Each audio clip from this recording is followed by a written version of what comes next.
Gentlemen, how lovely to see you. Rupert, start with you. How are you? Very well. Lovely to see you, Simon, and Francis. As always, lovely to see you. Francis, it's great to see you. It's an absolute pleasure to be able to host this conversation, which frankly has been years in the making. I'm very excited to be here. So, how are you? Good, very good, thank you. And the plan is to discuss non-duality, its implications, the similarities and differences in your approaches, the roles you've played in each other's lives, your friendship, and so much more. So let's start just with a very brief introduction from you both, please. What does non-duality mean to you? What are the key implications, if you had to just sum it up in a line or two, about this subject as a whole, as it were? Rupert, let's start with you. If I had to sum up the non-dual understanding in a single sentence, it would be that the, the being that I essentially am on the inside is inherently peaceful, fulfilled, needing nothing, lacking nothing. And that essential being that I am on the inside is shared by everyone and everything. So that although we may seem all to be separate people and objects, underlying this appearance of multiplicity and diversity, there's just one being that we all essentially are, and that is felt in our experiences as love or beauty. Beautiful. Francis? Well, there is only one reality which experiences itself as this consciousness which is hearing these words right now. And as a result of the experience of this, truth, love, and beauty flourish in our lives. Again, lovely. And we can dig more into that. But I wanted to talk a little bit about your history. So let's start at the beginning with Francis first, if you may. Let's go back in time to when you were a young man, no offense intended. Your background, Francis, was in science, was it not? You studied maths and physics at the prestigious École Polytechnique in Paris. I don't know how well I've pronounced that. What drew you to do that, Francis? And as a secondary question, could you ever have entertained at that point the idea, the vision that your life and work would have unfolded as it has since then? Not at all. Not at all. Actually, in my high school education, it was an old-fashioned type of education where we studied both math, physics, and also Latin, Greek, German. I didn't study English. So, but I was introduced to Greek philosophy, for instance, to the translations, and Plato mostly. But at the time, it seemed to me that philosophy was purely an intellectual game that remained on the lofty level of concepts and never touched down onto reality. I changed my mind later, but it seemed to me at the time that humanities were simply, or philosophy at least, was simply an intellectual game, whereas science, physics, and math, then we were really learning something about reality. So at the very beginning of my interest was an interest for reality, but which was directed towards a phenomenal aspect of it and mostly hard science. Phenomenal meaning what we experience as opposed to what is experiencing.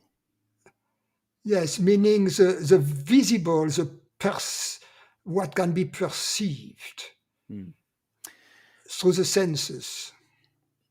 Now, I'm very much of the view that suffering is inevitably a catalyst in one form of other to go down the spiritual path.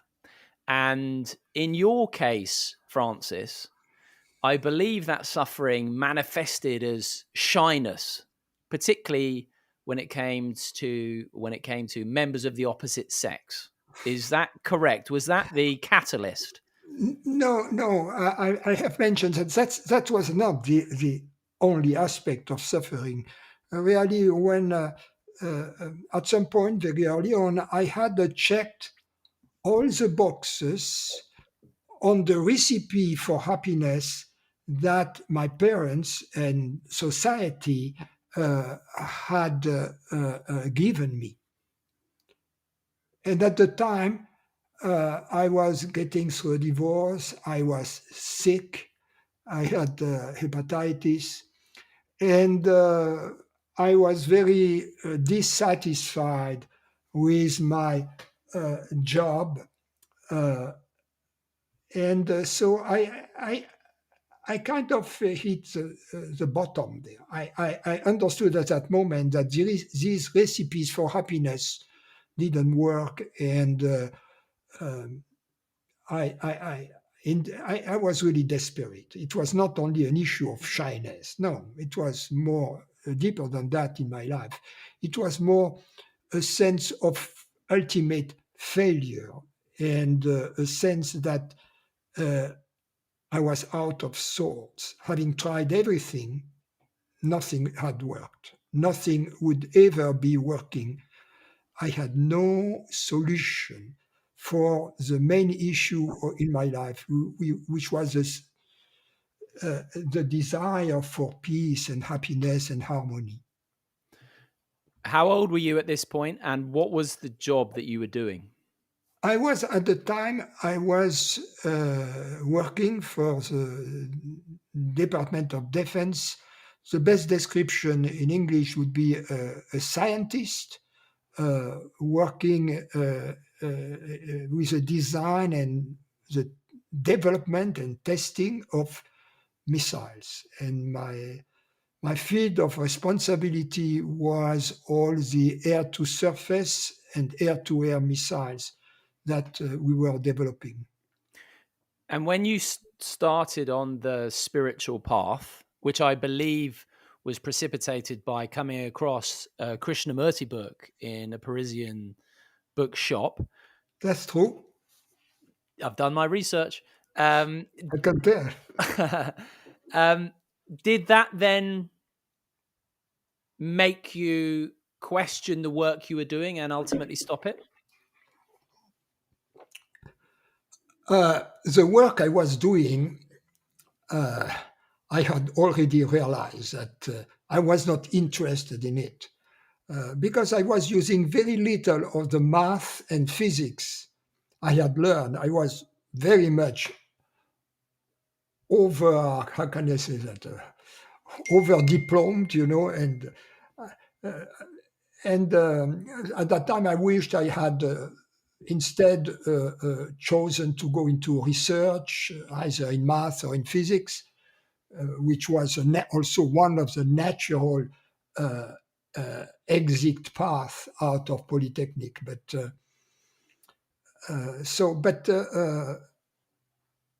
Yes.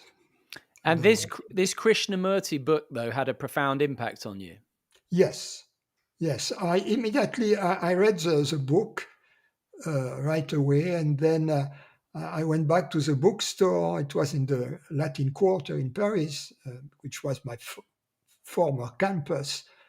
At the time, it was in 1972, so I was 28 years old. I bought all the books by Krishnamurti that were available in the store, and I flew back to my place of work, the National Missile Testing Facility near Bordeaux. And then I gave these books around me to the friends who had the same backgrounds in physics and math. And the books came back with two types of comments. One type was, "Oh, I got everything. So what?" And the other type of comment was, "I didn't get anything from that. What did he mean?" Yes. Okay. Now, you never met Krishnamurti, as far as I know. You Yes, did. Oh, sorry. I met Krishnamurti in the summer of '75, but by then I had already met my teacher, Jean Klein. Yes. Okay. And we'll get onto him shortly. You met Krishnamurti briefly once, didn't you, Rupert? Yes, I met him a couple of years later. It must have been in the summer of 78 or 79. One of his houses, Brockwood Park in Hampshire, was just down the road from where I grew up. So every summer he would have a meeting there with a big tent, and I would go with my mother and my brother and listen to him. I loved him. I loved his fierceness and his tenderness at the same time. And yes, and once I just found myself standing next to him in a lunch queue. I was a painfully shy 18-year-old boy, and he no doubt intuited this, and he was very sweet. He just turned around. And we just talked about the weather and the plants, and so it was just a brief. That was the only time I actually met him personally. It was very brief, but I went for a number of years running, really until he died, which was some few years later, to his talks at Brockwood Park. So he was also one of my very early inspirations. Yeah, so he had a big impact on both of you then. You mentioned Francis then, Jean Klein. So was it 1975 you met him? And can you tell us about how you came into contact with him, but also a bit about him, his background, his teaching, as well as his personality? I met him through a friend who was also who became a teacher in France, Yvan Amar. He introduced me to him. He organized for a private meeting. And this meeting had when I left him, my thoughts were, because I had a long drive. I met him in the French Riviera. At the time, I was living in Aix-en-Provence, near Marseille. So on my way back, I had 3 hours to reflect upon the meeting that had just occurred. And my thoughts were, I don't know whether this gentleman is realized or enlightened or not, but I know that I would like for him to be my friend. You see, that was my first impression. But 2 or 3 weeks after that, he was not present. I was with 2 other people, but I had a very, very definitive experience that I had described in my book, Eternity Now.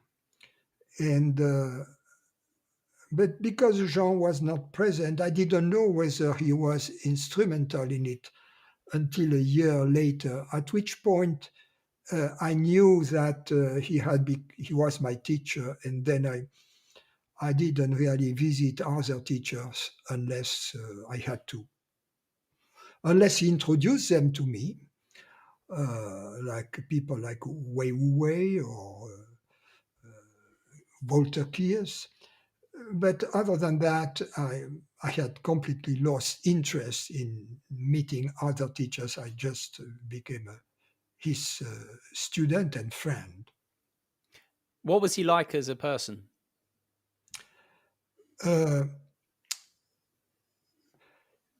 he was very proper in a sense externally, and he was internally very free, almost a loose cannon.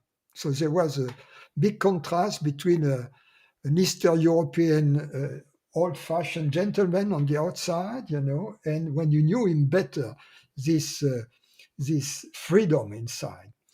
A lot of humor, very artistic.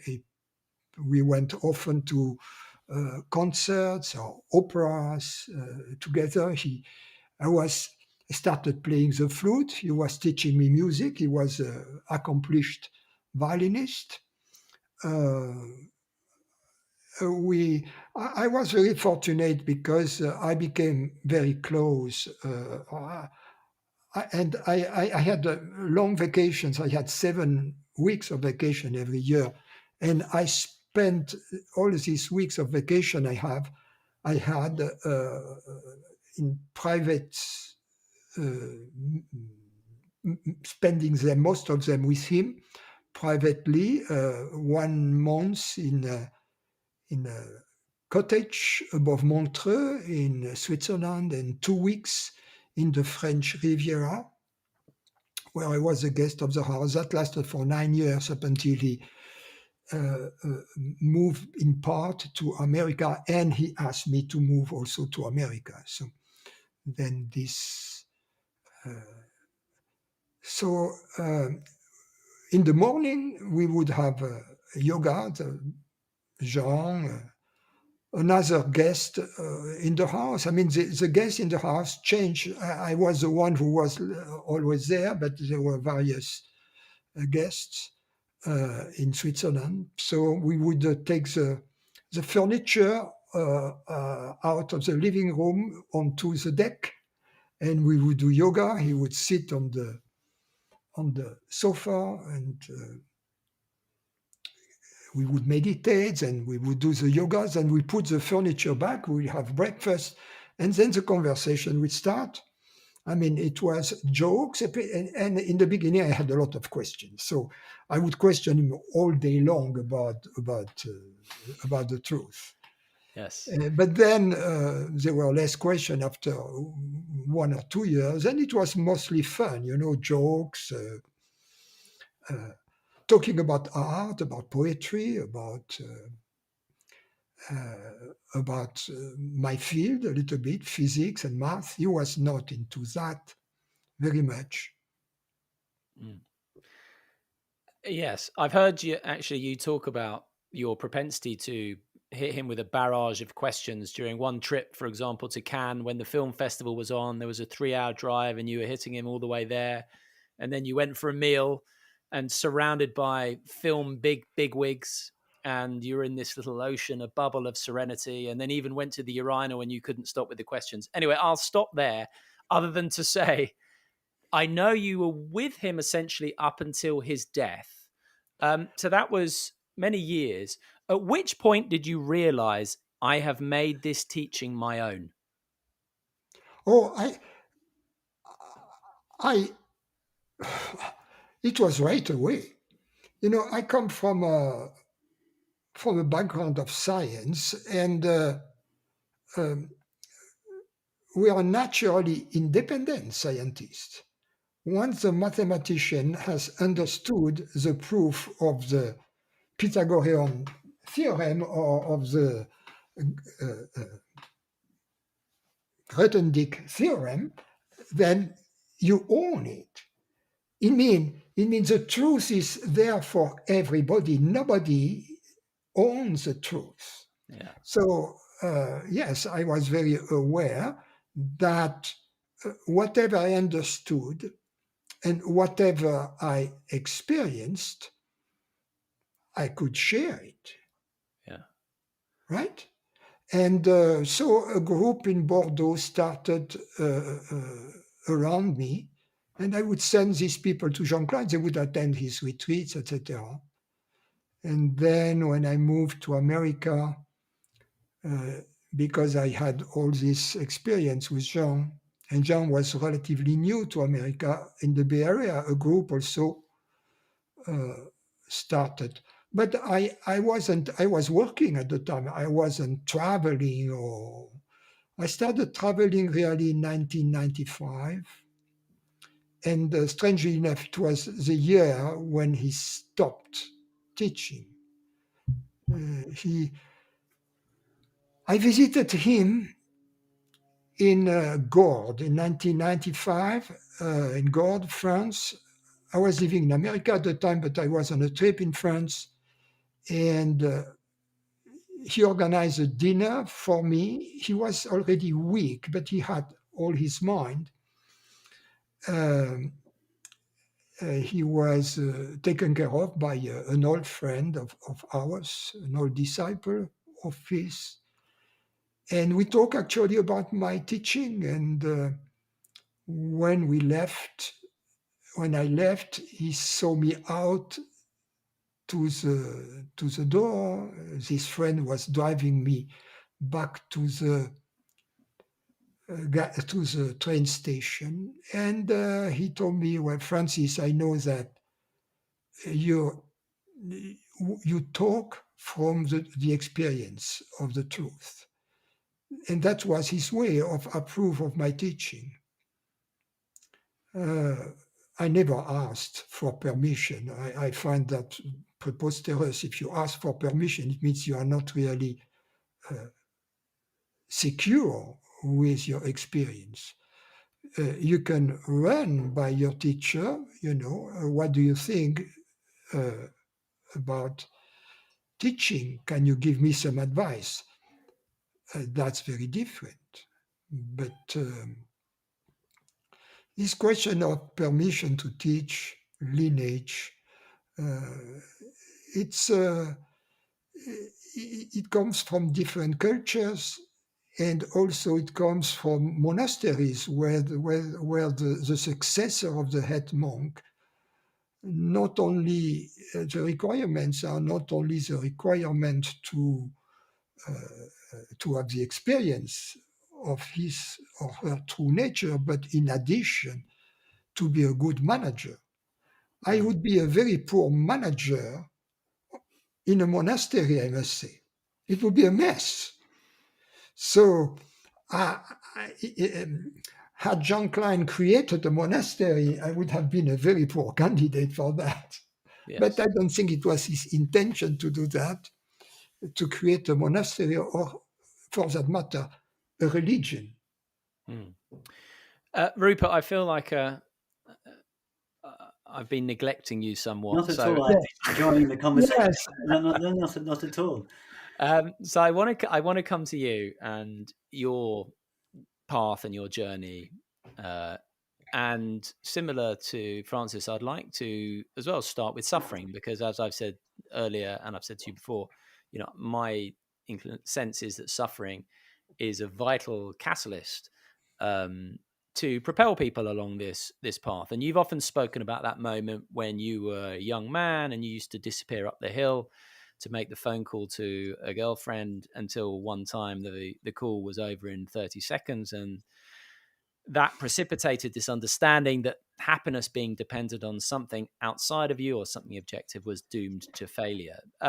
So we've touched on, I've heard you speak about that many times, and feel free to come back to that. But I wanted to ask you about something else from a suffering point of view, because I was at one of your talks at Collett House once, and I mentioned to you something. I can't remember exactly what it was, but it was about my father and the craving for attention that I had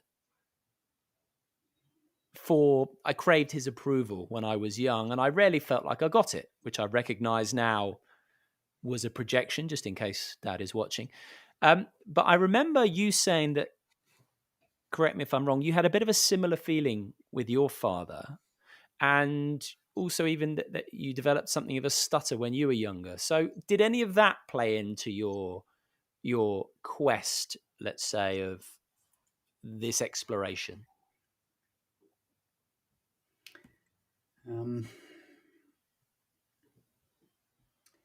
Yes, my father was a very kind man, but he was also fairly formidable. And when I first became interested in these matters in my mid-teens,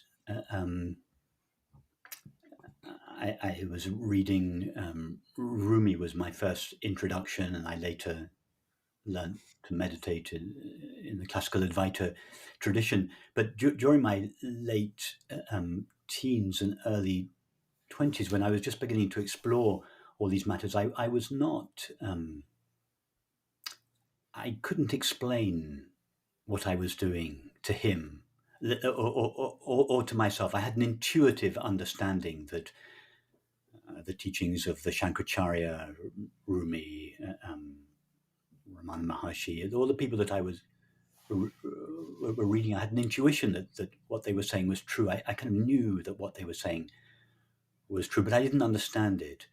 So my father had been kind of very alarmed because my incipient career as a scientist changed course in my mid-teens. I from his point of view, I kind of dropped out and became an artist and started learning the Mevlevi turning and the Gurdjieff movements and meditating. This was a complete disaster from his point of view. It was not what my education was supposed to prepare me for. But I couldn't really, at that age, I couldn't really articulate what I was doing. It was more, it was a more intuitive feeling that these great teachers had something that I wanted, something that I knew was true, and I wanted it. So,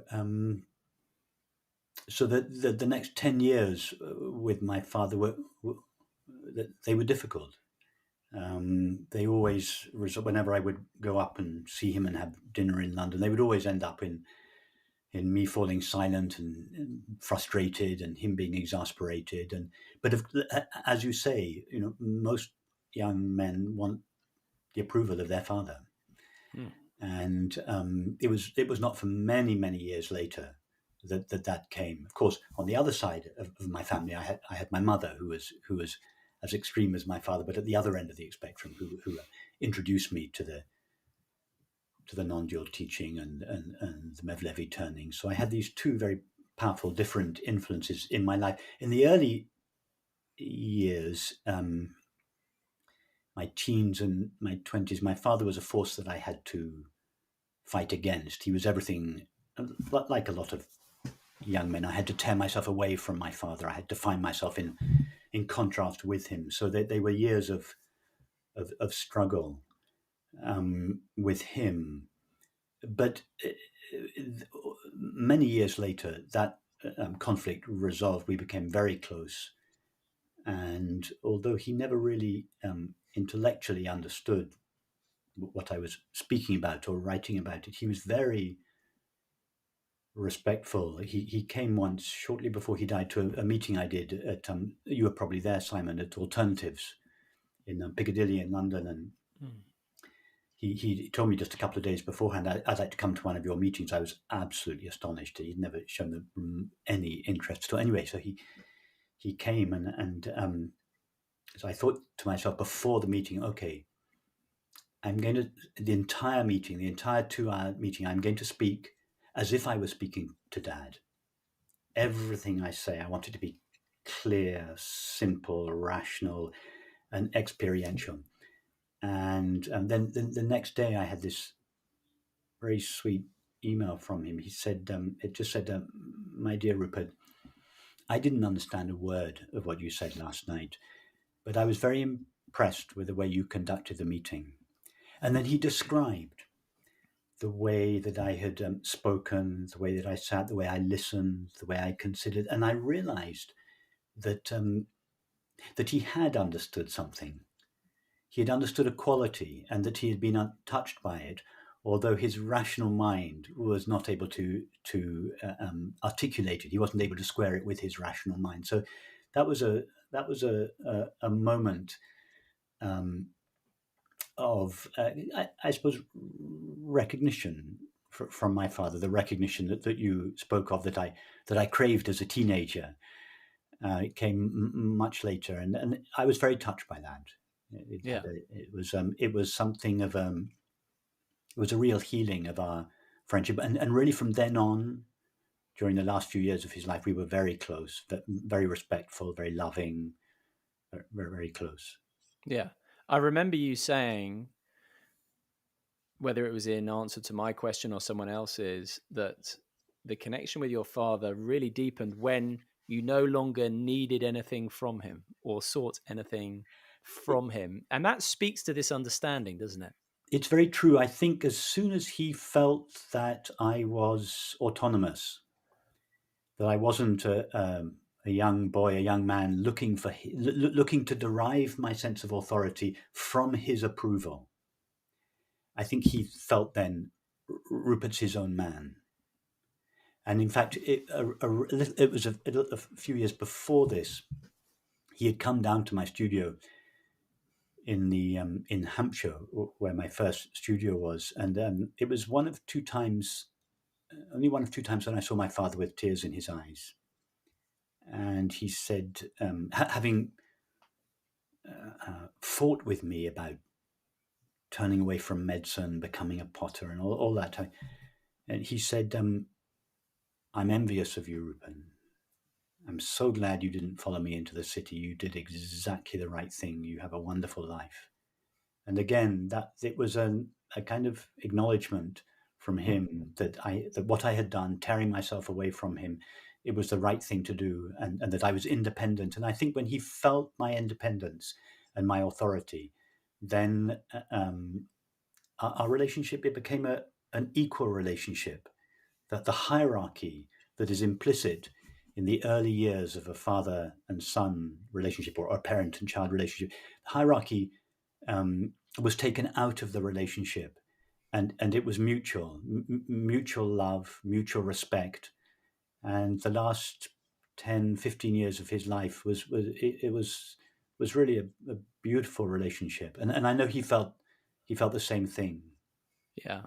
That removal of hierarchy is so important, isn't it, for authentic relationship? And it reminds me that both of you who are perceived as teachers speak about the people you spend time with as friends, as opposed to, for example, students. So Yes. there's that lack of hierarchy there.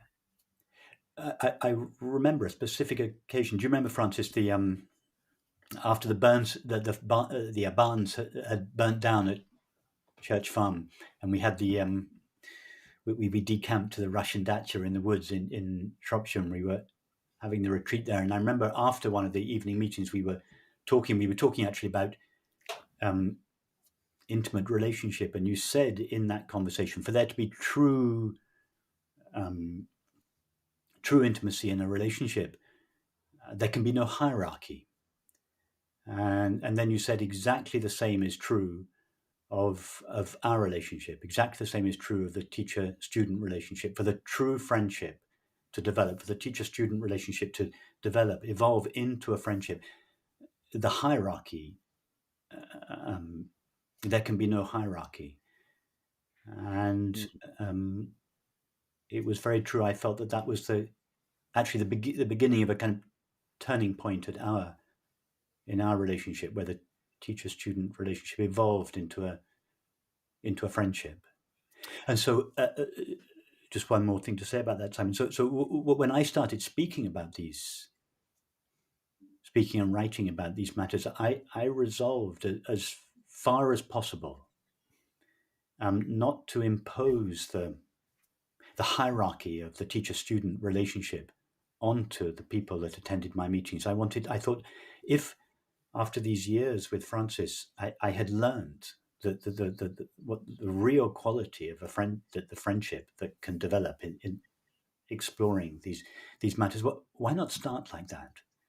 And I did my best and continue to do so to start on the basis of friendship, just mutual love and respect. I'm sharing my understanding, such as it is, responding to people's questions as best I can, but without having to impose that hierarchy on the relationship. And I mean, that's reflective of the understanding, isn't it? Because clearly there's no hierarchy in, excuse me, in awareness or being. Now, you've spent many years at Collet House, Rupert. You said that you intuited the truth of it, but at the same time couldn't quite get to grips with it. You hit a wall, so you went looking for more. How did you end up finding Francis? I'll tell the story very, very briefly. I was helping somebody start a pottery in Accra in Ghana. I'd been to the Ramana Maharshi. I'd been to Watkins Bookshop in London, which old esoteric bookshop in London. I picked up a magazine called Self-Inquiry, published by the Ramana Maharshi Foundation. I took it with me. I was lying on my bed in a hotel just outside Accra. I opened it up and read this article. It was called "Return the Eye to the Source." It was written by someone I'd never heard of called Robert Adams. And I was blown away by the article. It was as if it had been written specifically for me at that moment in my life. So I thought, as soon as I get back to the UK, I'm going to find out who this person, Robert Adams, is. Anyway, I got back to the UK. He lived in Arizona. I resolved to go out to Arizona. I rented a room in a guy's house. Arrived in Sedona one evening, and Robert Adams died the next morning. So the only time I ever met him was dead on his bed with flowers and all his people around him singing songs and everything. So, but I spent 3 weeks there because I had my ticket, and the community that had grown up around him were very kind to me. And one of the women, Laurie, she gave me a flyer, and on the flyer it was there was a picture of this man, Francis Lucille, and there was a question: what can we expect of your meeting of our meetings? And then there was a piece of writing. I didn't read it because I was interested in Robert Adams. Anyway, I put it away, put it in my case, came back to Shropshire. When I got home, I took it out and I read it, and I thought, oh, that's nice. I like that. That's really nice. Put it away, didn't think anything of it. Fast forward a couple of months, the couple, Jane and Alan Jacobs, who were editors of the Self-Inquiry magazine that I had bought to take to Ghana with me, I had become friends with them at this stage. I was attending the Ramana Maharshi Foundation in London. I invited them for the weekend in Shropshire, and they said, oh, we've met this man in America, and we'd like him to come to a retreat in England. He's called Francis Lucille. And I thought, oh, Francis Lucille, isn't that the guy that was on that? And so I said, wait, hang on a minute. I went back to my study, looked at the bit of paper, came back and said, was this the guy? And they said, yeah, that's it. So without thinking, I just said, oh, he can come and do it here. We lived in an old farmhouse, and there were barns in my studio. There was plenty of space. It was by no means set up for a retreat center, but there was space. So I just said, why doesn't he come and do it here? And I think it was 3 months after that, Francis, that we had the first retreat in my studio space upstairs in the barns, and there were maybe 20 or 30 people came, people that I knew, friends that I knew. And then Francis came for many years after that. And you went to America So the first time I met Francis, sorry to interrupt, Simon, the first time I met Francis was in my kitchen in Shropshire. Nice. And you went to America as well, though, some of the times. Yes. So Francis came. I remember the first meeting very well. I remember the first words of the first meeting very well. Francis started the meeting. You said, Francis, meditation is a universal yes saying to everything. And those words, they just went so deeply into my heart. I realized, okay, this is what I'd been prepared for. We had a long conversation later that night, and we were talking. Francis was asking me how I had come to my interest, and I told him about my mother and everything. And then I asked him, what do I do now? And Francis, you just replied, just come as often as you can. So yes, over the next 12 or 13 years, every spare moment I went to several retreats a year for 12, 13 years in Europe, in America, a little bit in Europe. Hosted Francis retreats at my home in Shropshire for many years. Retreats in Spain and Italy, France, and a lot in California. First of all, in Northern California, then in Southern California, in Temecula. Yeah. And I've heard you speak about when you started going to Francis's retreats, you would be in the front eagerly asking questions, just as Francis had been with Jean Klein back in the day. Then as time went on, you moved to the back and sat in silence, Yes. marinating in presence a little bit. And I just want to add, just before you say something, Rupert, as you know, I'm going to have to drop this in. I was just happened to be watching one of your videos, actually, Francis, earlier. Actually, when Rupert and I spoke, it's called Finding Your Answers for anyone who wants to watch it. If anyone wants to go on YouTube, and about 8 minutes in, the camera pans across, and there's Rupert with long hair, sat in the back row, eyes shut, very much marinating in presence. So, yes, your approach and your to these retreats changed over the time, did they not, Rupert? Yes, it wasn't like that in the early days. Probably the first 2 years, as anyone who has attended any of Francis' meetings or retreats knows, you very often start, are there any questions? Or I would wait for the are there, and my hand would be up. Like I'd be in the front row. I didn't want to wait to get to the end of the sentence because somebody else might get their question in before me. I wanted the first question, and so yeah, for the first couple of years I had lots of questions, and then the questions died down because as a result of the conversations, Francis' responses, particularly the experiential explorations of my experience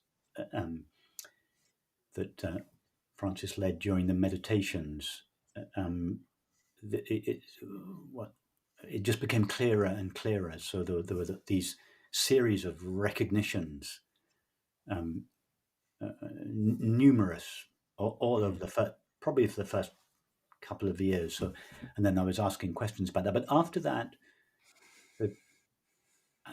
the questions died down. I probably asked 95%, 99% of my questions in the first 2 years. And after that, there were no more questions no more, very few questions. It was more a matter of just sinking deeply into being, abiding in being. And so, yes, I moved from the front row to the back row.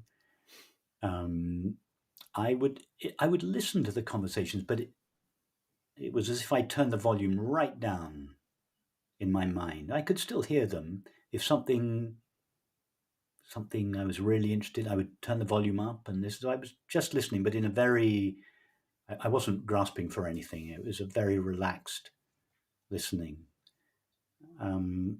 So yes, I went from the front row to the back row. Could you mentioned some of those experiential moments, and you've talked about that one that really stuck with me about when I think you heard a dog barking on the other side of the valley, and you said to Francis, "That's so clearly outside me," and he got him to put your hands, I think, on the rug, and asked you, "Is the sensation of your hands appearing in you, and is the sound appearing in you?" And it was very clear. And actually, that just hearing you say that had a big impact on the way I've been able to, when I shut my eyes, have a similar experience. But are there any other moments like that come to mind that really shifted the dial?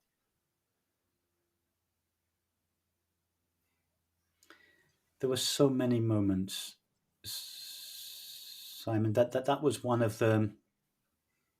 It was one of the moments that there was something specific I could refer to and describe. The dog barking, the feeling of my hands on the carpet, but most of the time it wasn't like that. I would just follow the guidance, follow the suggestions, which were all about actually exploring my experience. And over again, there was just this quiet recognition. Oh yes, of course. Why didn't I see that before? And sometimes I would think, why didn't anyone tell me that before? Because I've been studying these matters for 20 years. But of course, they did tell me. I had come across similar ideas, but I just not been ready for them. I was not ripe for them. I hadn't been able to make the understanding my own. I had this intuitive understanding it was true, but I couldn't make it my own. So there were just these numerous moments. They were unremarkable. Just Yeah. that most of them were just quiet. Oh yes, of course. It's so obvious. It's so clear. It's so simple. But it was always how simple it was. That was what struck me. It was always in the early days. I was expecting this or hoping for this marvelous, exotic experience of enlightenment, and just the recognition of the nature of my being. It was just so simple. Could it have been as well the clarity of the pointing that I'm sure. Francis provided that was Yes, of course. previously? Yes, it was the clarity of the pointing that enabled that it provided a kind of pathway on which, and all one needed to do was follow the pathway. You just follow the path that's given, and it takes you. It takes you to the experience.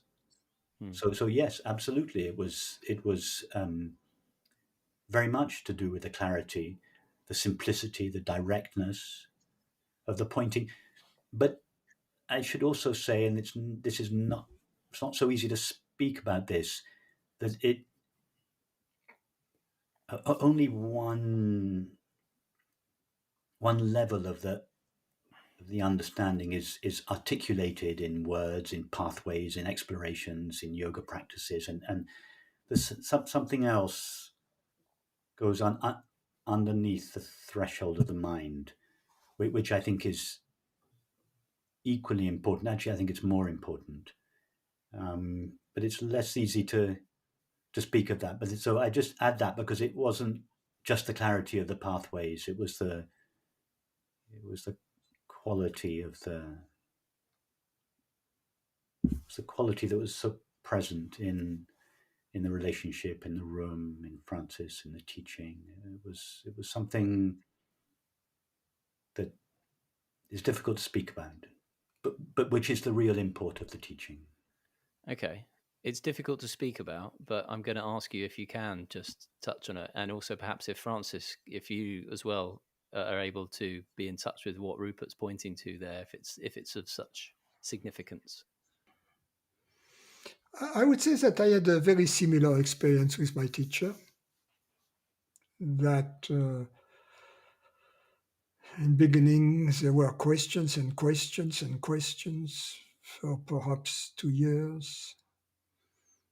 And then it was more about the body and the experience leading to the experience of the world as being our real body. If consciousness is universal, then the real body of consciousness is the universe. And the question is, do we experience the body and the world in this way? And if the answer is no, then there is some residual realignment to be done. And then the last 16 years I spent with my teacher, it was something, a refinement, if you will, that was just accomplished through hanging out together. It didn't matter really whether we spoke about the truth or about trivial matters or whether we spoke at all. It was more going through the air, so to speak, this form of communication, silent, non-verbal communication, that's the way, one of the ways, and possibly, as Rupert said, the most important way this experience transmits itself. It transmits itself. It's a kind of spiritual flu, if you will, through exposure. And somehow, but the words are important. And they are important also in the beginning because they act like a Trojan horse that enters the fortress, the words. They have the power to come inside because of the energy they come with, the energy of the presence that sustains the words and gives them, if you will, their kinetic, their momentum. And then once inside, they kind of explode. One important aspect I've often found is that people who have been exposed to this truth have the wrong picture of it. They have a complicated picture, and whereby they see consciousness as something out there, this God's consciousness, this universal consciousness, and they see their own consciousness somehow as separate, as often you read that often, reflected consciousness. And you can find also in all kinds of teachings, both East and West, who come from tradition. And the directness of this direct path or Advaita teaching is that this apparently ordinary consciousness, which is hearing these words right now, is in fact universal. That's the open secret. That's a great mystery.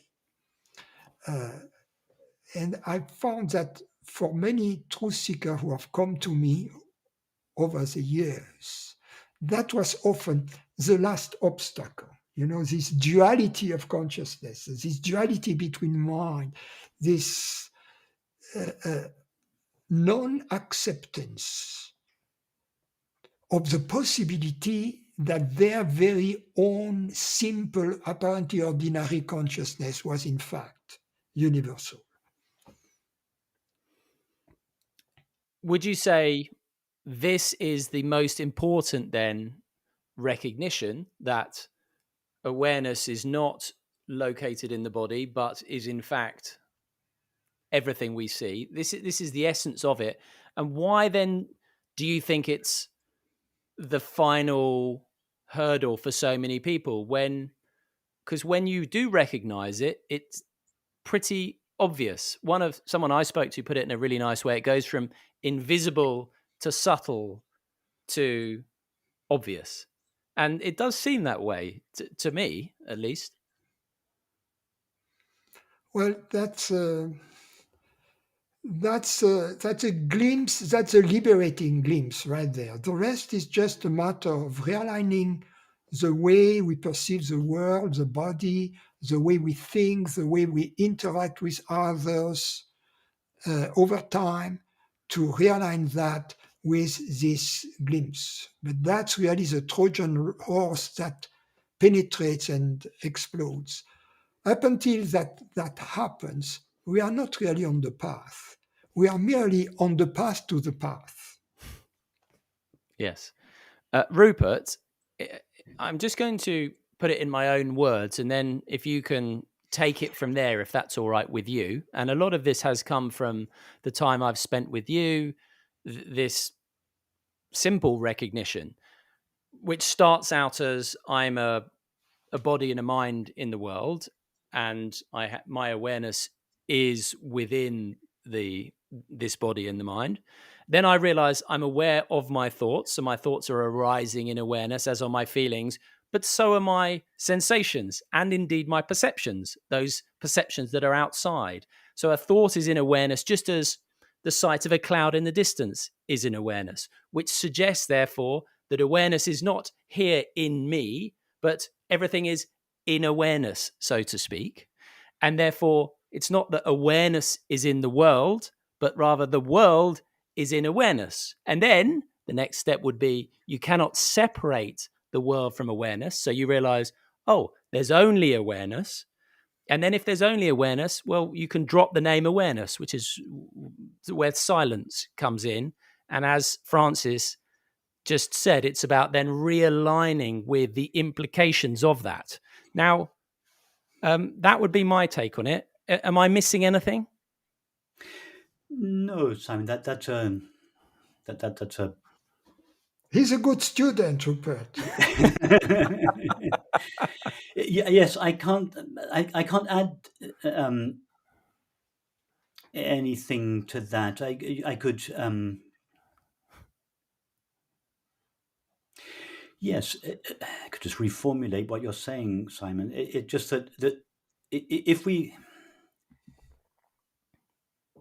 make let's start like this. Our only knowledge of the world is through perception. So everything we know of the world, whatever the world really is, independent of our perception of it, our only knowledge of it is filtered through perception. So, but at the same time, we are, whatever the reality of the world is, it is the reality of what we are, obviously, because we are part of the world. So in order to find out what the reality of the world is, we'd have to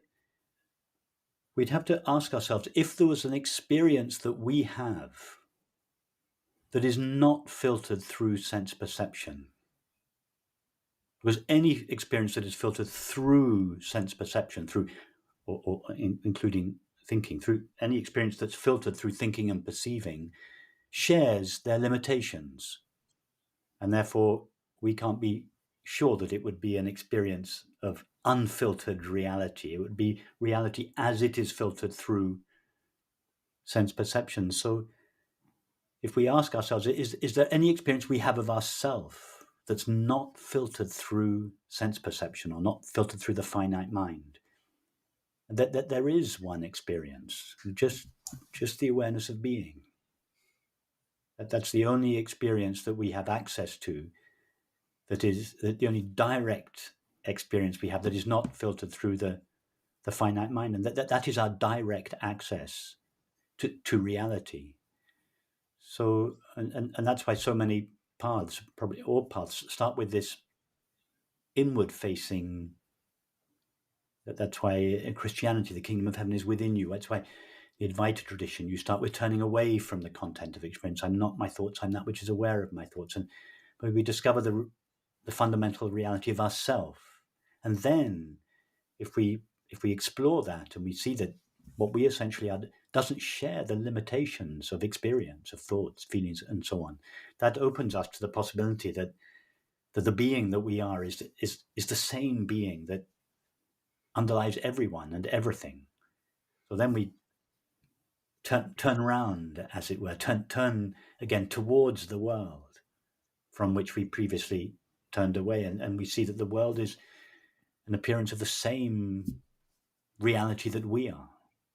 And that's really the core of the non-dual understanding. I and my Father are one. What I essentially am and what the ultimate reality of the universe essentially is are one.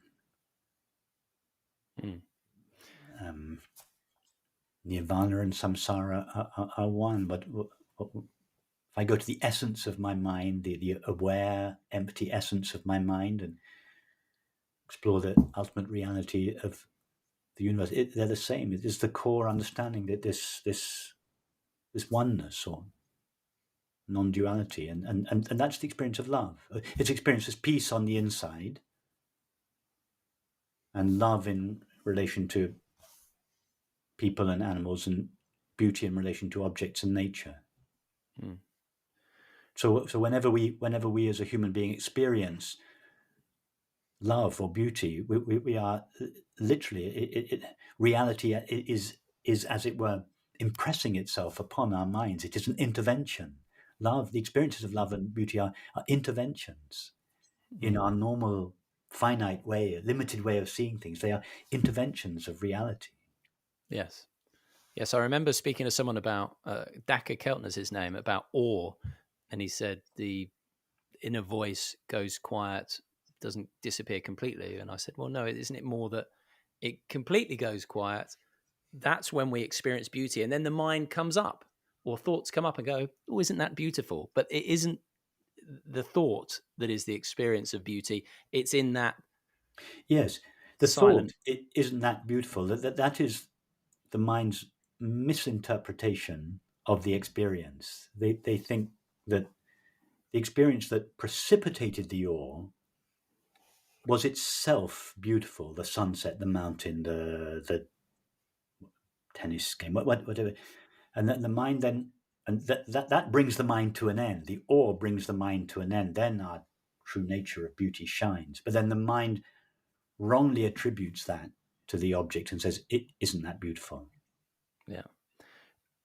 Francis, what we spoke about there, that understanding that, awareness is not located in the body and the world is in awareness, so to speak. Would you say that is awakening? Is that enlightenment? Or do you use those terms in different ways?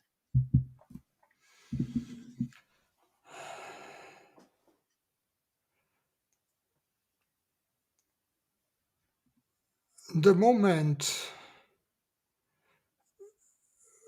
we experientially understand that this apparently simple and ordinary awareness is in fact the way the reality of the world, of the body and of the mind experiences itself. That's liberation. That's a glimpse of our true nature. However,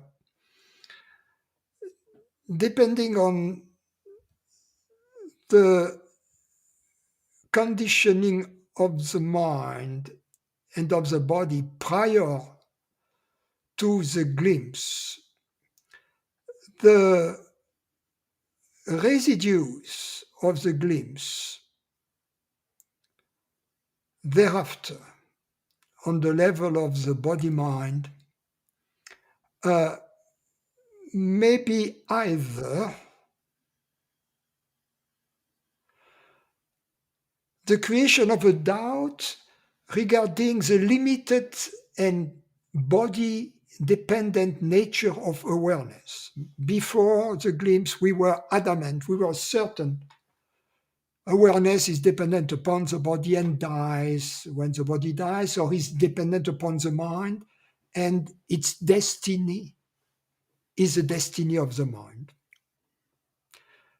If the structure of ignorance in the body-mind is sufficiently weak prior to the glimpse, then the outcome of the glimpse may be the certainty of the reality of consciousness, of its immortality, of its eternity, of its and its experience as absolute happiness.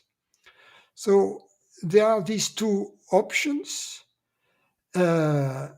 and even the first type of glimpse eventually leads to the experience that was immediately available after the more powerful type. So both glimpses are liberating. Rupert, I've heard you talk about if life was a book, enlightenment would be at the end of the first chapter.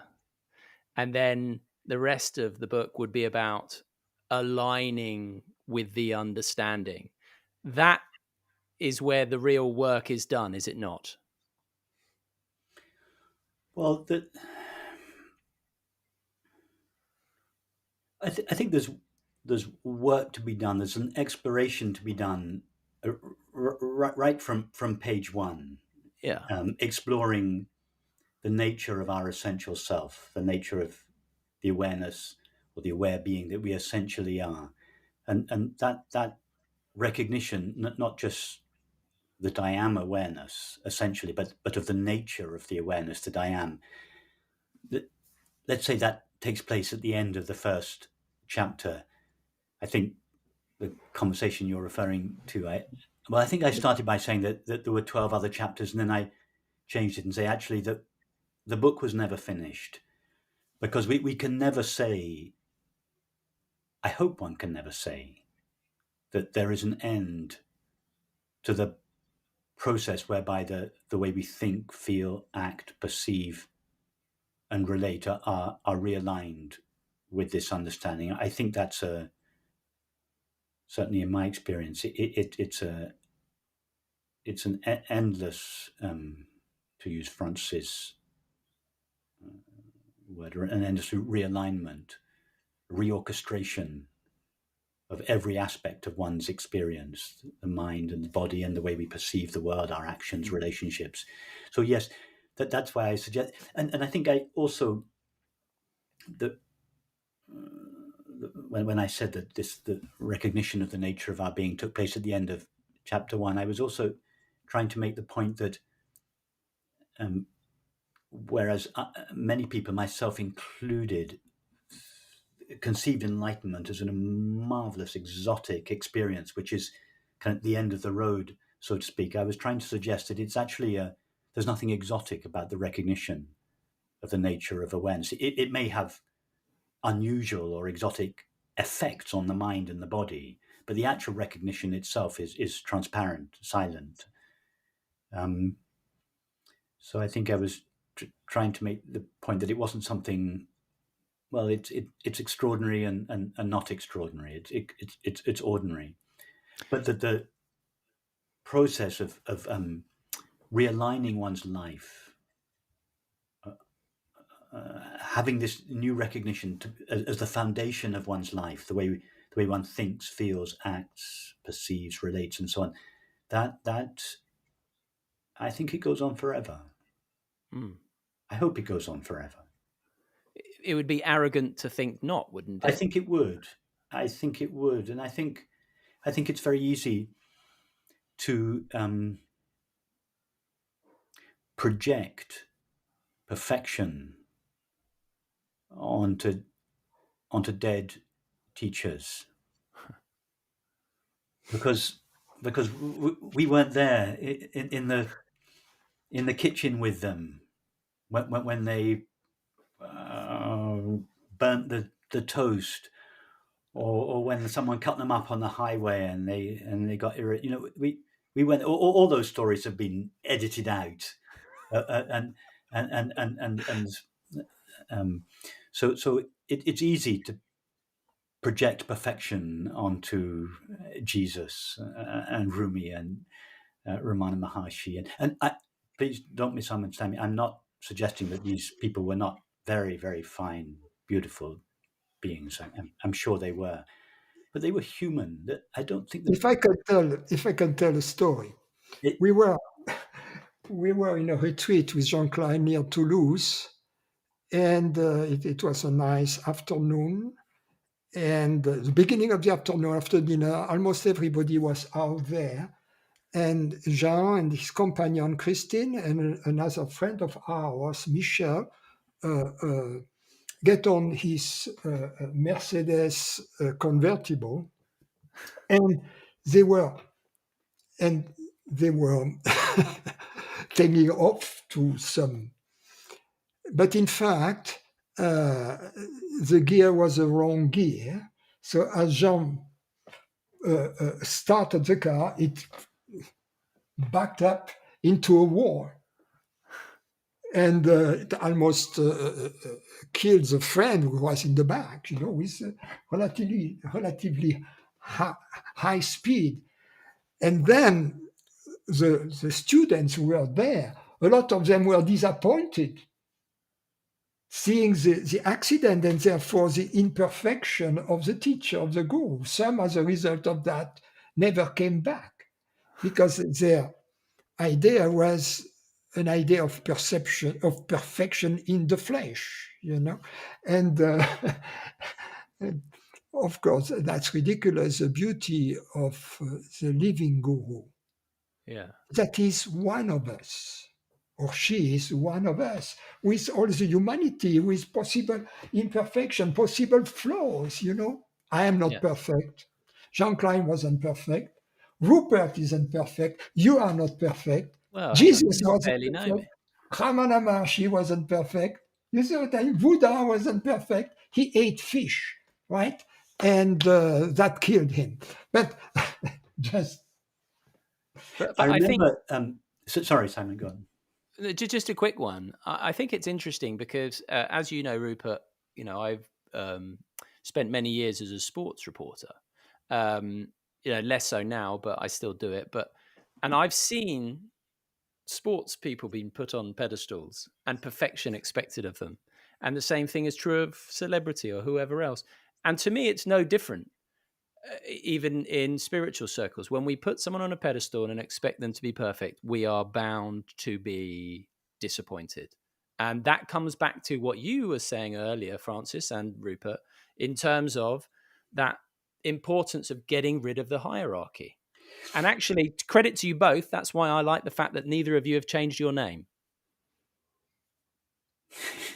Yes, I was just reminded when Francis was telling that story. The first time I was staying with you, Francis, in Middletown, I can't remember what it was. I think it was probably something to do with Alex, your then 10-year-old boy. Anyway, something happened. I can't remember. You did something or said something. Or anyway, it was the first time that my model of you as a perfect human being was shaken. You did something or said something, and I thought, oh my God, that wasn't very enlightened, or something like that. And I remember, I have to confess, for I don't know how long it lasted, but for a couple of hours, I was really shaken by it. For a couple of hours, it shook me because it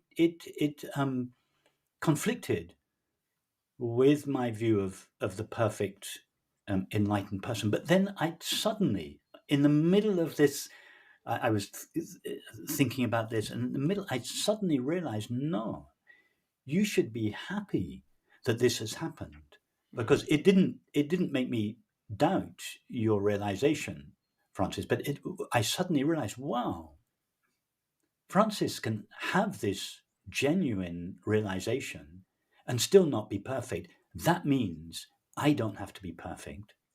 And I had spent the last 20 years trying to be like my vision of Ramana Maharshi. I thought I want to be like that. Well, of course, I just failed completely at it. And I thought, until I can be perfect, I can't recognize the nature of my being. And this event, it just turned around in my mind. I suddenly realized, no, you should be happy about this, because it means that just the way you are, with all your shortcomings, and you can recognize the nature of your being. You don't have to become perfect. So it was a very, very, I remember it very clearly. I can see it happening in the sitting room in Middletown. It's bound to happen because at some point we have to realize that the real guru is not the piece of bone and flesh in front of us.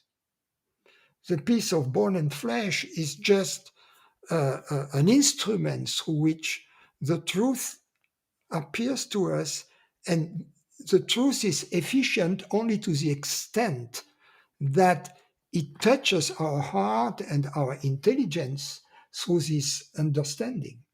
So the truth is everywhere and nowhere. The guru is everywhere and nowhere. Beautiful.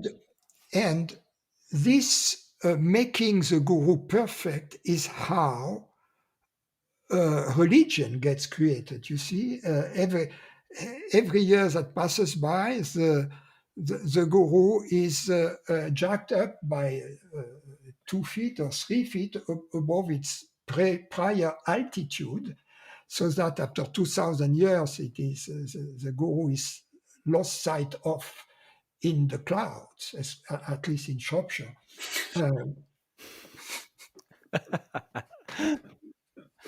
Yes, indeed. Right, let's dive a little bit into your approaches to some degree when it comes to teaching. Rupert, I've noticed that your approach has evolved in the time that I've been listening to you. I remember in the early days of me coming to your meetings, you focus more on self-inquiry. You spoke of being aware of being aware. Now you talk about resting in being. So there has been a bit of a shift, if only in language, but I'm just interested in how you square that shift.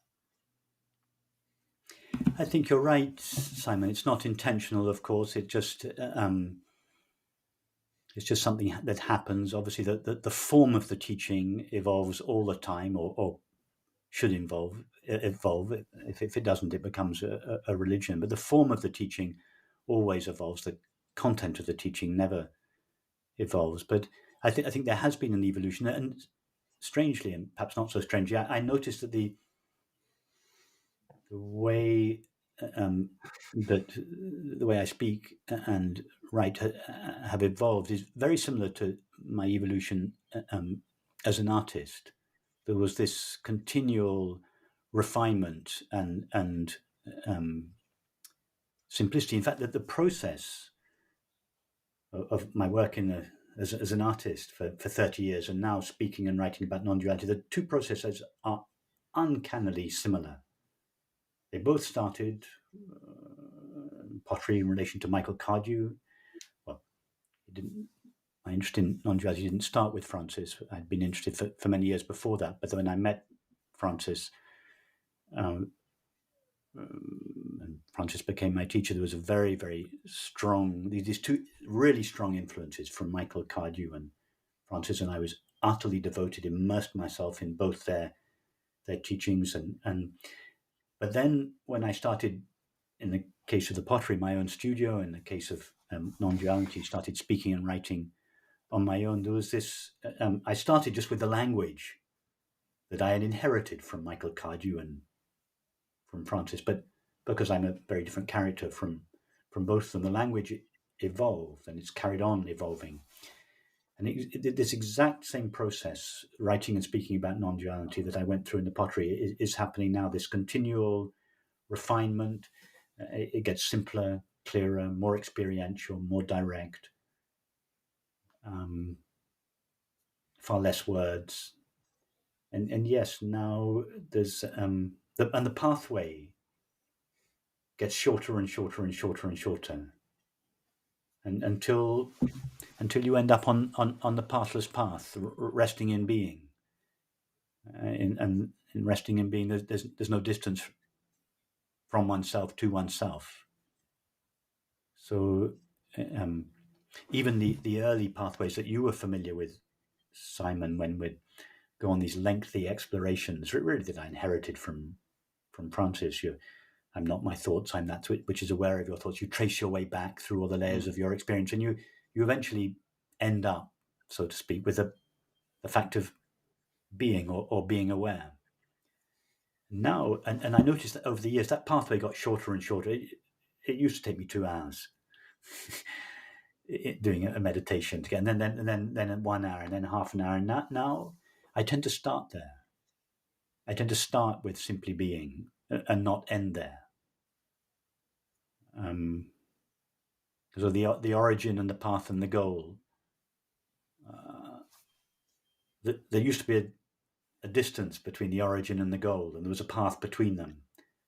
And the pathway has just got shorter and shorter. And now the origin, the path, and the goal, they're the same. So yes, I started on a progressive path with the Shankaracharya mantra meditation for 20 years.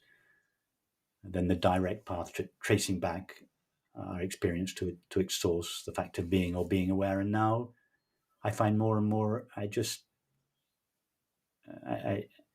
sometimes say that I spent the first 20 years of my spiritual life on pathless path, the next 20 years on the direct path, starting with Francis, and I want to spend the rest of my life on the pathless path, just resting in God's being, as God's being, seeing only that in myself, in everyone, in everything, and just a continual deepening into that. So yes, that there has been an evolution, a simplifying. Yes. I do and did and still do enjoy those experiments. And Francis, you talk about experiments quite a lot. I heard you talk about two forms of practice, one being boring, which I assumed you meant to be, certain forms of meditation. We don't need to go there. And the other in terms of experiments to remove the belief in being separate. So this would be self-inquiry, would it not? So I assume you still very much do harness the power of these experiments of self-inquiry. So just putting you on the spot, A, is that true? And B, what is the best experiment that you can think of in this moment to remove the belief in being separate? Well, the teaching comes in the moment. It is custom made in the moment. We don't apply any predefined method. Of course, we can find in hindsight that, like an artist, as Rupert said, we find our own voice, or our own voice finds itself. It depends on our propensities and also our history. Rupert, for instance, is an artist. I am more of a scientist, and I love science. I had the tools, the mathematical tools and the tools of physicists, so that I've kept over the years informed of the theory. I know the equation still, and I can do some calculations. So we are different, and that somehow informs the way we teach. But ultimately, the teaching is custom made to the question or to the needs of the student. I'm not going to talk physics to someone who doesn't know math. Regarding the experiential path I talk about, the suggestion is the prerequisite for it is to be open to the possibility, simply to be open to the possibility that consciousness is universal. In other words, the first type of glimpse out of the two types I was referring to. The first type is sufficient, the openness to the possibility that consciousness is universal. And then to move from that to a quasi-certainty, we use the path, what I call the path of the physicist, the path of experimentation. Life provides us with all kinds of opportunities where for instance, we have to make a decision. And we would make a different decision depending on whether consciousness is dependent upon this body or not. And if we give this new possibility that consciousness is universal a chance in our decision-making processes, we are conducting experiment. And we are going to receive an answer, both inwardly as harmony, peace, satisfaction, and often externally as serendipitous events that occur in our life. And as a result, next time we would be more inclined to choose the impersonal path when we come at this fork on the road. But this experiential path doesn't apply only to the decisions we make, it applies to the way we think. As I said earlier, the way we perceive the body and the world. Is there a separation, or do we perceive the world as our body? The way we react to events in the world, you see, the way we interact with people, etc. So it's a very general field of experimentation. And up until everything we do, everything we think, everything we feel becomes an experiment in truth. So there is no ending to the experiment. It's just that experimenting becomes our constant modus operandi, so to speak. Okay. Regarding the self-inquiry, what I often say is that if we just ask the question, what am I? What am I? It's a little confusing. There is a more surgical way to practice self-inquiry. It is in two steps. First, we have to acknowledge for ourselves that what we really are is consciousness rather than the body. In other words, if it were true that consciousness is independent from the body, why would I rather feel or think or know to be consciousness without the body or the body without consciousness? And it seems to me that the obvious answer would be to this first question, I am consciousness rather than the body, provided consciousness is independent from the body. And then comes the second moment, if you will, of this investigation, which is then, okay, how do I know that consciousness is dependent upon the body, right? How do I know? So that it's very surgical. And that's when all the arguments that we believe to be true, that seem to prove to ourselves that consciousness is dependent on the body, have to come to the surface, have to be addressed. And the end of this process is I have the absolute certainty of my uncertainty regarding the answer to the question, is consciousness dependent upon the body? That's a minimal threshold, and this threshold can be reached with absolute certainty, and that's the beauty of it.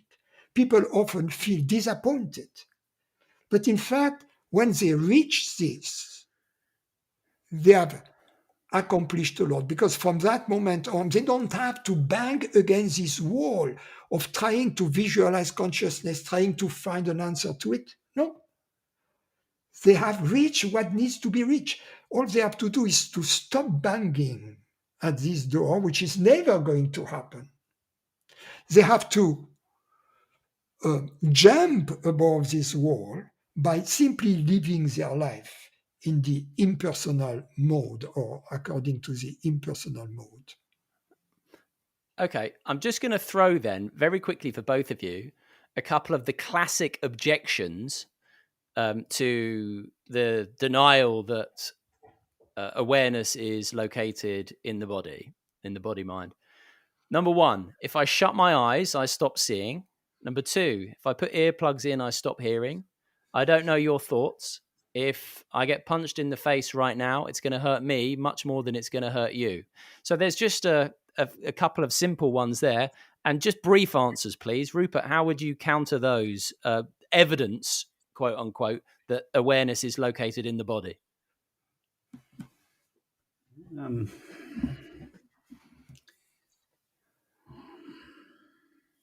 All the examples you give, being punched in the face, or your thoughts, I can't I can't feel them or experience them. That's a limitation of my finite mind. It doesn't tell us anything about the nature of consciousness. It's like saying, that you can't see the bookshelves in my study. You can only see the bookshelves in your study. Therefore, the space in your study and the space in my study are two separate spaces. Well, there are no separate spaces in the universe. There's only one physical space in the universe. Just because you can't see my bookshelf and I can't see your bookshelf doesn't prove or even imply that the two bookshelves appear in two separate spaces. Yeah. It's the limitations of perception. It's not the limitation of consciousness that you're referring to in those examples. Okay. I think that was succinct to the point, and that did the job for me. So, Francis, I'm actually not going to ask you to answer that. What I am going to ask you is, I've heard you say the ego, the separate self, is not a problem. It's our identification with it that is. So I'd like you just to elaborate quickly on that. And Rupert, when we spoke recently, I asked you, how to describe the ego and the separate self. And you said it's a belief that we are the collection and localization of thoughts, feelings, sensations, and perceptions we feel ourselves to be. So, yeah, two-parter for you, Francis. First of all, that Rupert's description there of the ego and the separate self, anything to add or take away from that? And then secondly, that point, it's not a problem, it's only our identification with it that is. Well, we have to define what ego is before we. So if ego, the first question is ego something perceived or something or that which perceives?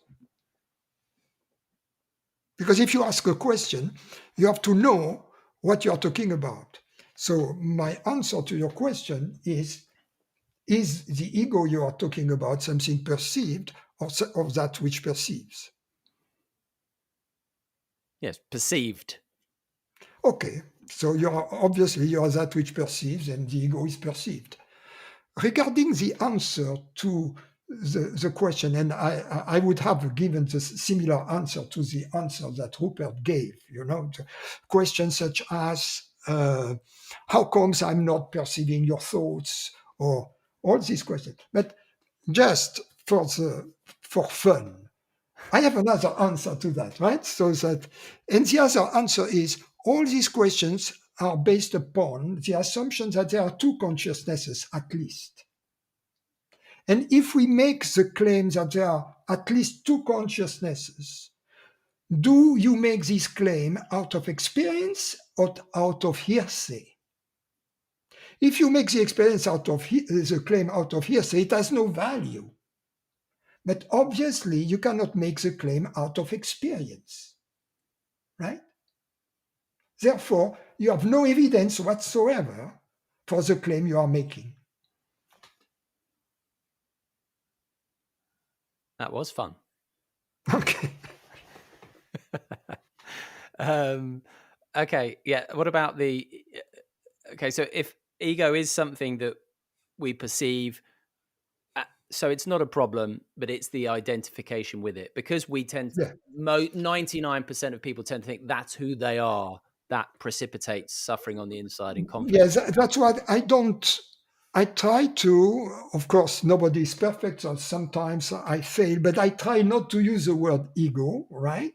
I use the word ignorance, which is not satisfactory either, because it's a translation of the Sanskrit word avidya, which means ignorance of our true nature, and it means identification of consciousness, our true nature, that which perceives, with something perceived, a body, a mind, a thought, a concept, a set of bodily sensations, whatever.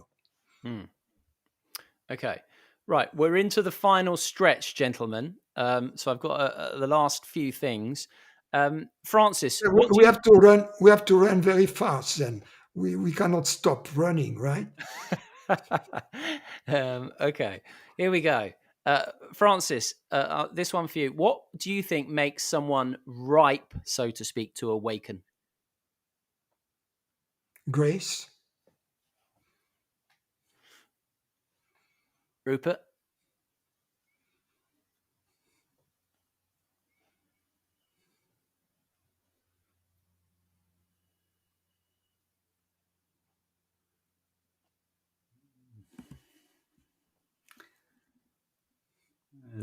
Love.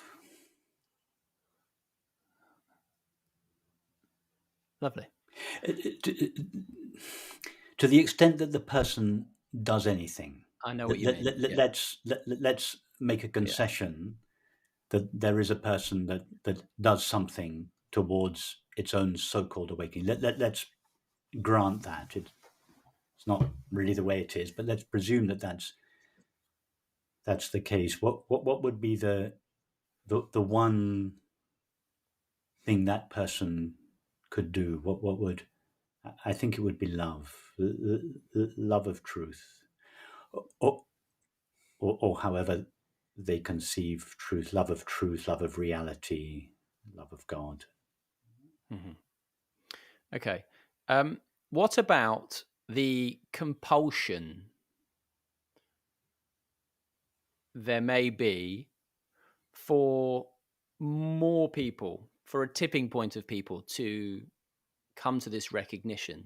You know, there's maybe a sense of urgency there because of the apparent state of affairs. What do you make of that compulsion in someone? Is that something to be welcomed or to be wary of, Francis? I think most people come to the teaching because of the sense of failure in their life, psychological suffering. The question is when nothing happens by chance. So the meeting with a teacher, with the meeting with a book about those matters, nothing happens by chance. We'll have consequences. But some people are like gunpowder. They explode right away. Others are like dry wood. And some are like very wet wood. So sometimes the consequences of such an encounter happen with a very long delay. It's like, yes, a time bomb that explodes much later in life. Yeah. Rupert?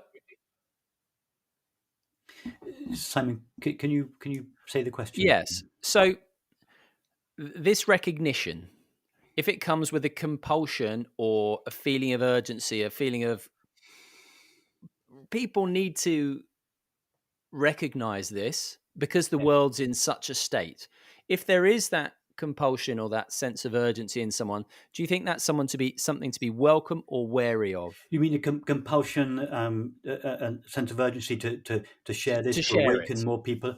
Yes. I don't feel any such compulsion, Simon. I don't have I don't have a mission.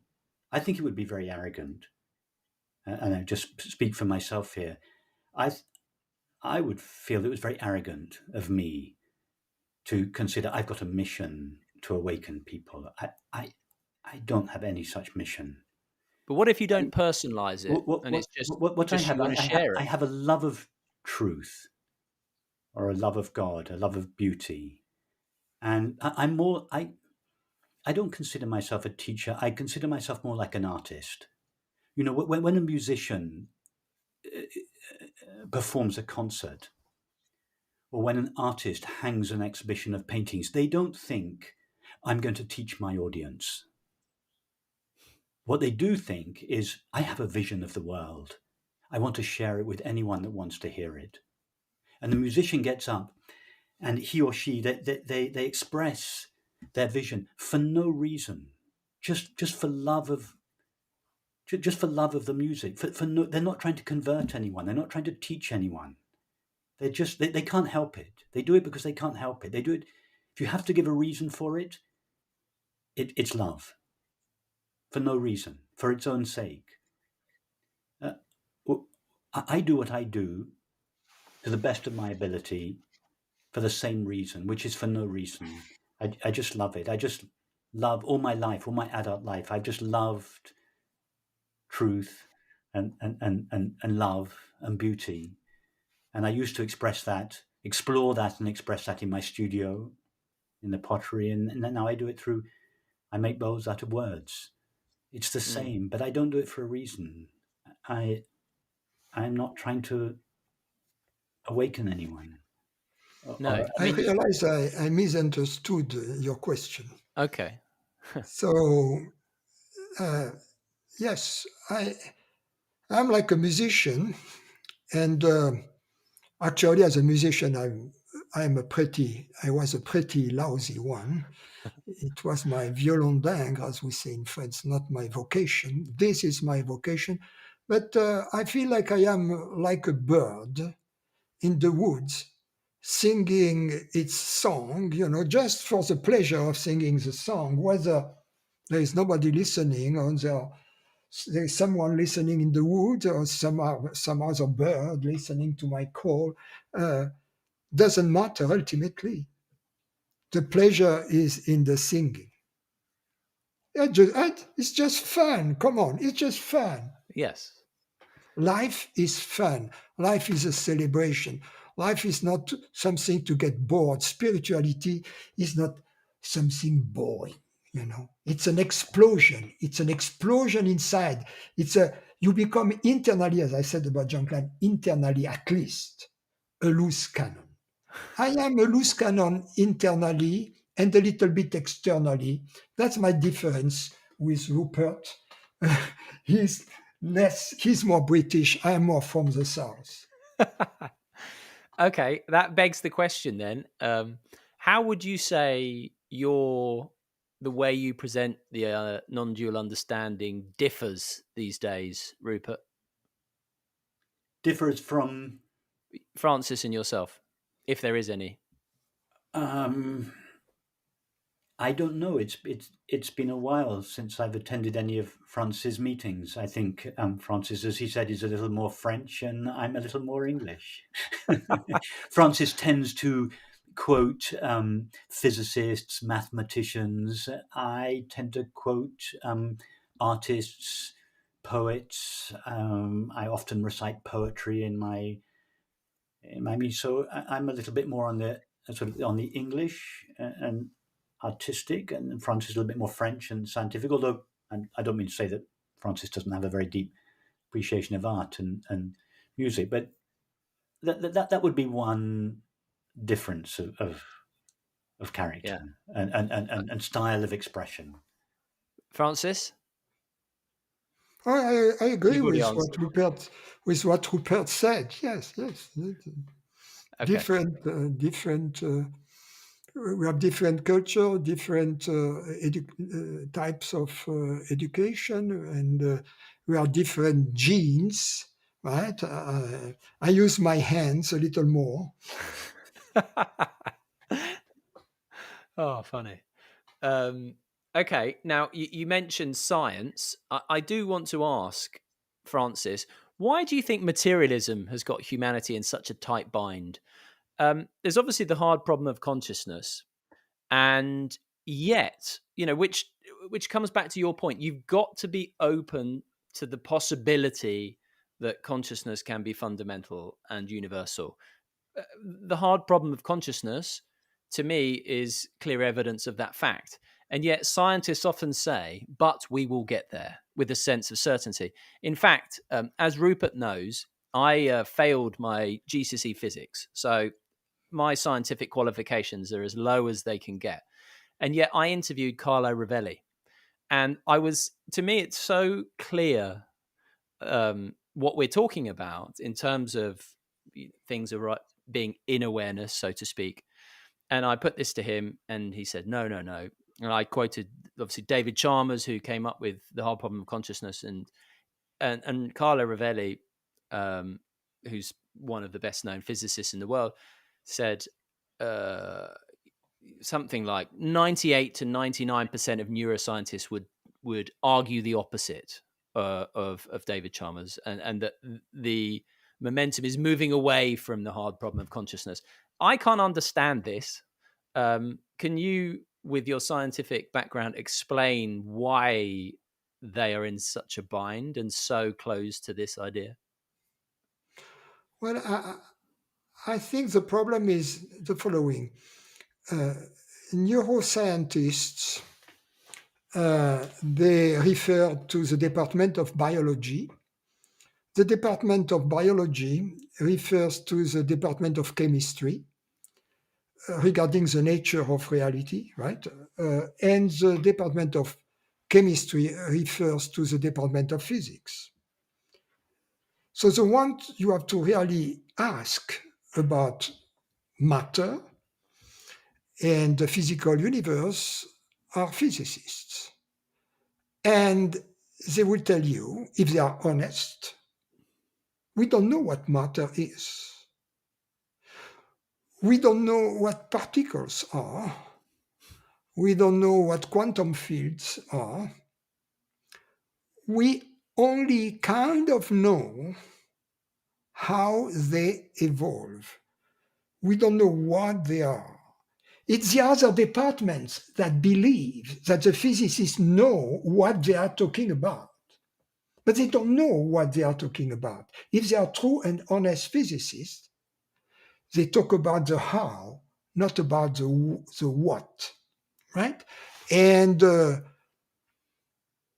greatest physicists of the 20th century, the founding fathers of quantum mechanics, most of them had this spiritual, and for instance, in the case of Erwin Schrödinger, famous because of the Schrödinger equation, he was into Advaita, he was into non-duality.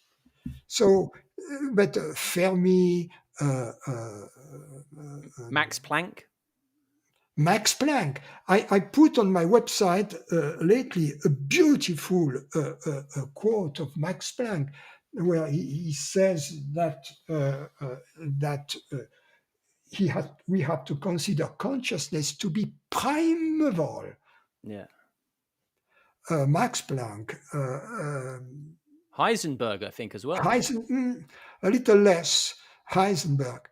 And it's not because of physics, because then there is this other part. There is, on the other side, you have people saying, okay, because of quantum mechanics is a proof that perception creates reality. Not at all. You see, that's a misuse of science. Quantum mechanics doesn't tell us that at all. It may be one of the interpretations, but we don't have a satisfactory interpretation of quantum mechanics. So that place also that's also a mistake. I think we have to give back to God what belongs to God, and to Caesar what belongs to Caesar. Physics belongs to Caesar. Non-duality belongs to God. We have to keep these two separate, and as a result, the hard problem of consciousness belongs to God forever. And the content of consciousness, yes, there is a place for neuroscience. Nice. Okay. Sincerely, last few things. Do you have any questions still about the nature of reality in any way that remain to be answered, Rupert?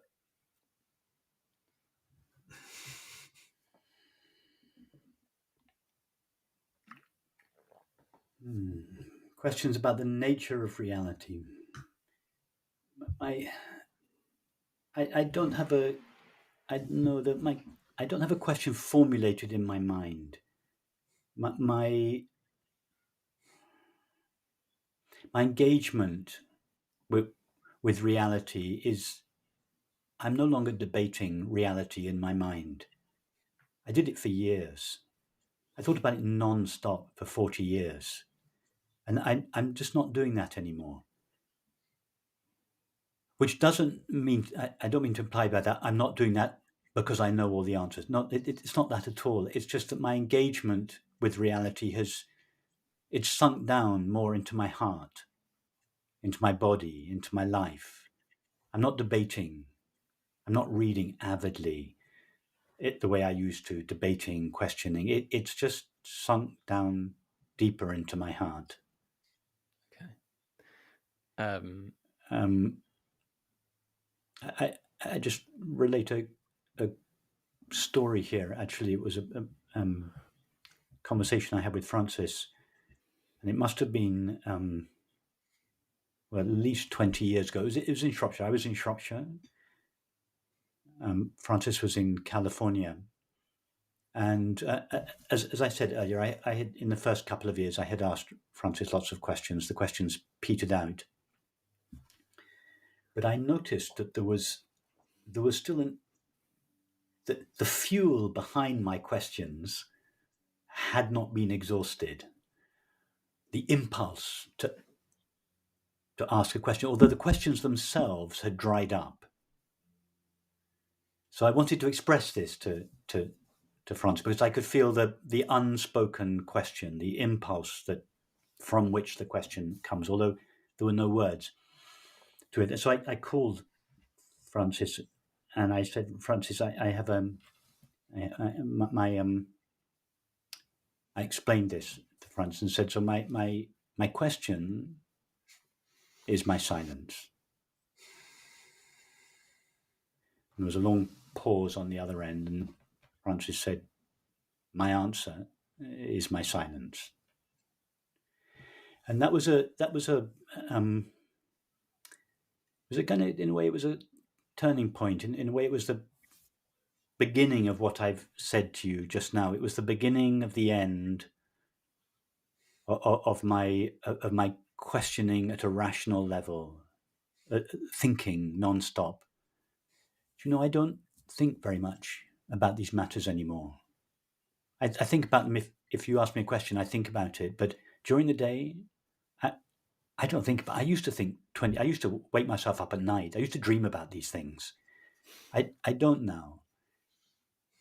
And it's not because I'm less interested. No, it's rather the opposite. It's just that my interest has just sunk from my mind into my heart. And in my heart, my engagement with reality is not verbal. So no, I don't have questions in that way. At least today. Who knows what might happen tomorrow? What about your engagement with reality then in that way, Francis?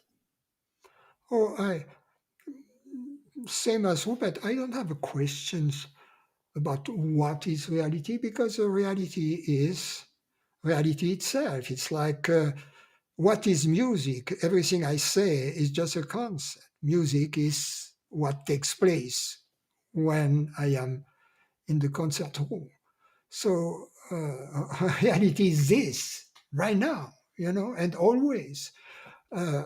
My engagement is not with the what, but I'm still interested in the how. So I catch myself listening to or reading the book of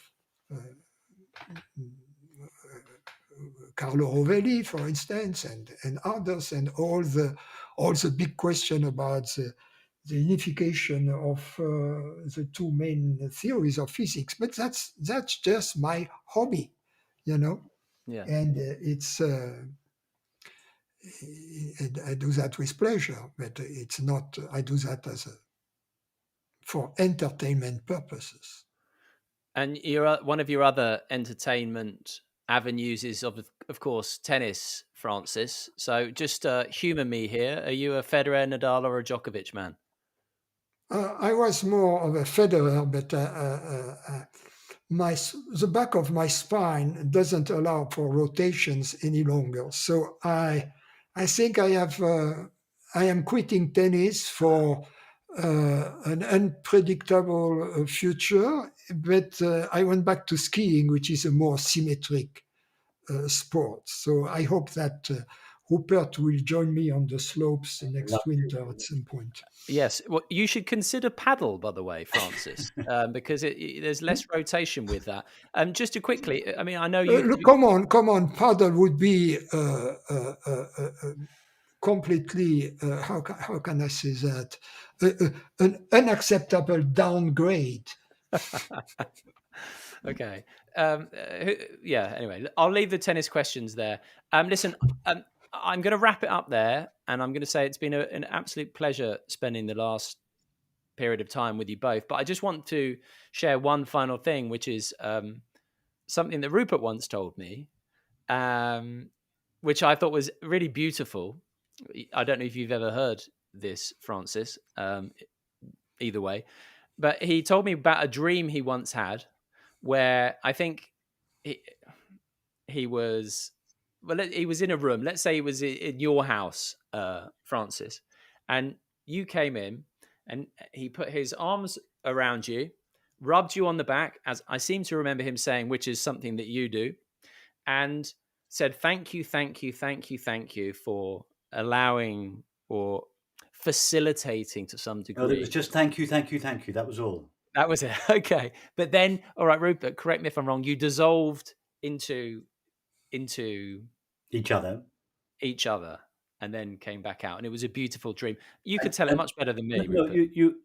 you tell it right. It was on the last night of a retreat in Middletown. And in the dream, I was also on the last night of a retreat. So in my dream, I was on a retreat, and it was the last night of the retreat, and it really was the last night of the retreat. Anyway, you got it almost right, Sam. We met in this room, but it's significant because the room it was a big house, a huge house with lots of room, but this room was right in the center of the house, and it had two doorways opposite it, and we came together, we embraced, we rubbed each other on the back, and I said, thank you, thank you, thank you, in which case we started to merge into one another. And after a period of time, our two bodies separated again, and Francis said to me, when you're speaking to people, remember to tell them who it is that bears the light. And I woke up.